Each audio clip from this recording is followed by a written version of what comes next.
गौतम बुद्ध का जीवन प्रेरणा, ज्ञान और करुणा की अद्भुत कहानी है। उनका जन्म लगभग 563 ईसा पूर्व नेपाल के लुम्बिनी में एक शाक्य कुल के राजा शुद्धोधन और रानी माया के घर में हुआ। बाल्यकाल में उनका नाम सिद्धार्थ रखा गया था। बचपन से ही सिद्धार्थ संवेदनशील और शांत स्वभाव के थे। उनके जीवन में विलासिता और सुख सुविधाओं की कोई कमी नहीं थी, क्योंकि उनके पिता ने यह सुनिश्चित किया कि सिद्धार्थ को कभी किसी दुख या तकलीफ का अनुभव न हो। युवा अवस्था में जीवन का सत्य। राजा शुद्धोधन को भय था कि अगर सिद्धार्थ को जीवन का दुख दिखाई दिया तो वह संन्यास ले लेंगे। इसी कारण से उन्होंने सिद्धार्थ को महल की सुख सुविधाओं के बीच ही रखा। लेकिन एक दिन जब सिद्धार्थ महल से बाहर निकले तो उन्होंने 4 दृश्य देखे। एक वृद्ध व्यक्ति, एक बीमार व्यक्ति, एक मृत शरीर और एक सन्यासी। इन दृश्यों ने सिद्धार्थ को जीवन के सत्य के बारे में सोचने पर मजबूर कर दिया। उन्होंने समझा कि जीवन में सभी के लिए दुख, रोग और मृत्यु अपरिहार्य है। ये अनुभव उनके लिए एक निर्णायक मोड़ साबित हुआ और उन्हें जीवन के वास्तविक उद्देश्य को समझने की दिशा में अग्रसर किया। संन्यास और आत्म साक्षात्कार। 29 वर्ष की आयु में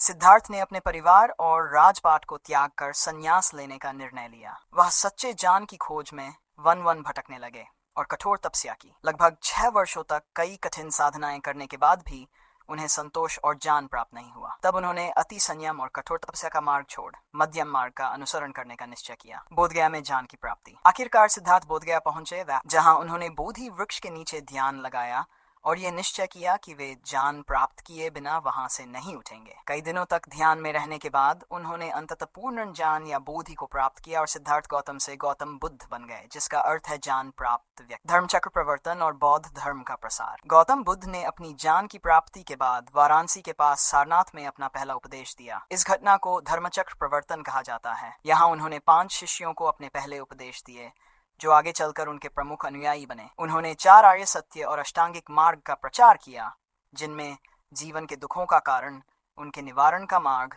और मध्यम मार्ग के सिद्धांत समाहित थे। करुणा और अहिंसा का संदेश। बुद्ध का शिक्षण प्रेम, करुणा और अहिंसा पर आधारित था। उन्होंने किसी भी प्रकार के धार्मिक आडंबर और अंधविश्वास को नकारा और लोगों को आत्मज्ञान की ओर प्रेरित किया। उन्होंने कहा कि सत्य की खोज स्वयं के भीतर की जानी चाहिए, न कि बाहरी आडंबरों में। उनके उपदेशों ने समाज में समानता, सहिष्णुता और भाईचारे का प्रचार किया, जिससे बौद्ध धर्म का प्रसार भारत से लेकर एशिया के कई देशों तक हुआ। महापरिनिर्वाण। गौतम बुद्ध ने लगभग 68 वर्ष की आयु में कुशीनगर में महापरिनिर्वाण प्राप्त किया। उनका जीवन और उनकी शिक्षाएं आज भी विश्व भर में लाखों लोगों के लिए प्रेरणा का स्रोत हैं। गौतम बुद्ध ने दुनिया को शांति, करुणा और आत्म साक्षात्कार का मार्ग दिखाया, जो आज भी प्रासंगिक है। उनकी शिक्षाएं न केवल धार्मिक बल्कि जीवन के हर क्षेत्र में महत्वपूर्ण हैं, जो हमें आंतरिक शांति और संतोष की ओर ले जाती हैं।